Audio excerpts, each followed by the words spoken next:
जो मैं बोलता हूँ वो मैं करता हूँ, और जो मैं नहीं बोलता वो मैं डेफिनेटली करता हूँ। एग्जाम्पल अमिताभ बच्चन जी, जो आज 45-50 सालों से इंडस्ट्री में है और आज 80 साल की उम्र में भी वो अपने लक्ष्य के प्रति, अपने काम के प्रति इतने सजग हैं कि बिल्कुल टाइम पे सेट पे पहुंचना। तो ये जो डिसिप्लिन होते हैं, ये सफलता के बाद उसको मेंटेन करना।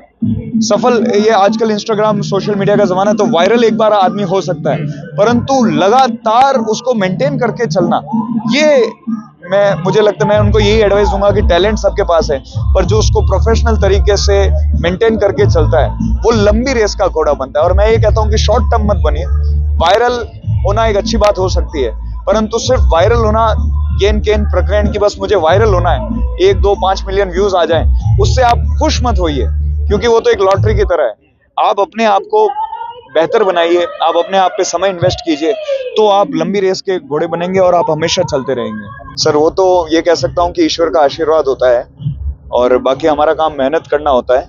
तो स्कूल कॉलेज में मुझे मिमिक्री करने का, डांस करने का शौक था, और जब मौका मिला मैं मुंबई गया ऑडिशन दिए, और मैं ऑडिशन में सेलेक्ट हुआ, फिर कार्यक्रम किया, और धीरे धीरे हम मेहनत करते गए। बहुत सारे लोगों का गाइडेंस भी मिला, अच्छे लोग मिले, सलाह देने वाले मिले, तो आगे। और कपिल शर्मा शो में आने के बाद में जो पॉपुलैरिटी और लोगों का प्यार है वो और बढ़ा। कहते हैं कि लोगों के आंखों में आंसू लेना आसान है, चेहरे पे मुस्कान देना बहुत जी जी जी। तो बहुत कठिन काम को आप अंजाम दे रहे हो, कितना मेहनत, कितना रियाज और कितनी लगन के साथ इस काम में? सर वो यही है कि ईश्वर का जब वो होता है कि एक टैलेंट ईश्वर देता है, तो उसके बाद में वो चीज़ आपको आसान लगने लगती है, लेकिन उसके बाद में जो आपका कंटिन्यूस आपका रिहर्सल है, आपका लर्निंग प्रोसेस है, वो तो लाइफ टाइम चलता है। तो हर चीज़ मुश्किल होती है। वैसे तो क्रिकेट खेलना भी मुश्किल है, डांस करना भी मुश्किल है, सिंगिंग भी मुश्किल है, पर वो टैलेंट होता है और उस पर आप रेगुलर प्रैक्टिस करते रहते हैं तो वो चीज़ें आसान हो जाती हैं। कौन आदर्श जिसकी तरह बनना चाह रहे हैं या उसके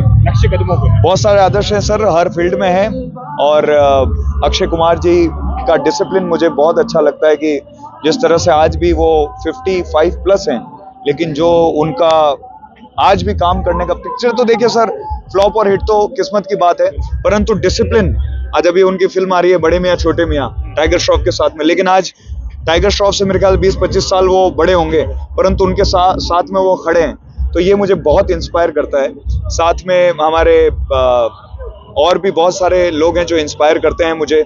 एक्टिंग में इरफान साहब जो भी हमारे साथ नहीं है, वो बहुत इंस्पायर करते हैं। पंकज त्रिपाठी जी हैं जो इंस्पायर करते हैं, और अभी कपिल शर्मा जी हैं, जो कपिल भाई को मैं बड़े भाई की तरह, अपने गाइड की तरह मानता हूँ। वो मुझे बहुत प्रेम भी करते हैं, और उनसे बहुत कुछ सीखने को मिला। अभी मैं 1 महीना मुझे मौका मिला, उनके साथ हम अमेरिका गए थे टूर के लिए, तो तब जो मुझे सीखने को मिली चीजें, कि कुछ शारदा जी थे, कपिल शर्मा जी थे, और पूरी टीम थी उनकी, तो वो जो बारीकियां हैं वो किसी इंस्टीट्यूट में, किसी कॉलेज में नहीं सीखने को मिलती। कहते हैं कि एक अच्छे आदमी, एक बहुत बड़े सक्सेसफुल आदमी के साथ में आप 1 घंटा बैठिए, वो 100 किताबें पढ़ने के बराबर होता है। तो वैसा ही एक्सपीरियंस मुझे मिला। तो ये सब मेरे आइडल है, और मैं इनसे हमेशा सीखते रहता हूँ, और ये भी कह सकते हैं कि उनकी तरह जीवन में आगे बढ़ना चाहता हूँ। संघर्ष से सफलता मिलती है, आपने संघर्ष किया, आज सफल है। जो युवा इस फील्ड में आना चाहते हैं उनके लिए क्या मूल मंत्र? सर मैं यही कहना चाहता हूँ कि एक तो फोकस होना बहुत जरूरी है इस फील्ड में, या किसी भी फील्ड में बहुत सारे डिस्ट्रैक्शंस होते हैं। सफल होना मुश्किल बात नहीं है, सफल आदमी हो सकता है, परंतु उसको मेंटेन करके चलना, कि आप उसको 10 साल 15 साल 20, जैसे अनिल कपूर जी, अक्षय कुमार जी, सबसे बड़ा एग्जांपल अमिताभ बच्चन जी, जो आज 45-50 सालों से इंडस्ट्री में है, और आज 80 साल की उम्र में भी वो अपने लक्ष्य के प्रति, अपने काम के प्रति इतने सजग हैं कि बिल्कुल टाइम पे सेट पे पहुंचना। तो ये जो डिसिप्लिन होते हैं, ये सफलता के बाद उसको मेंटेन करना। ये आजकल इंस्टाग्राम सोशल मीडिया का जमाना है, तो वायरल एक बार आदमी हो सकता है, परंतु लगातार उसको मेंटेन करके चलना, ये मुझे लगता है मैं उनको यही एडवाइस दूंगा कि टैलेंट सबके पास है, पर जो उसको प्रोफेशनल तरीके से मेंटेन करके चलता है वो लंबी रेस का घोड़ा बनता है। और मैं ये कहता हूँ कि शॉर्ट टर्म मत बनिए। वायरल होना एक अच्छी बात हो सकती है, परंतु सिर्फ वायरल होना, गेन प्रकरण की बस मुझे वायरल होना है, 1, 2, 5 मिलियन व्यूज आ जाएं, उससे आप खुश मत होइए, क्योंकि वो तो एक लॉटरी की तरह है।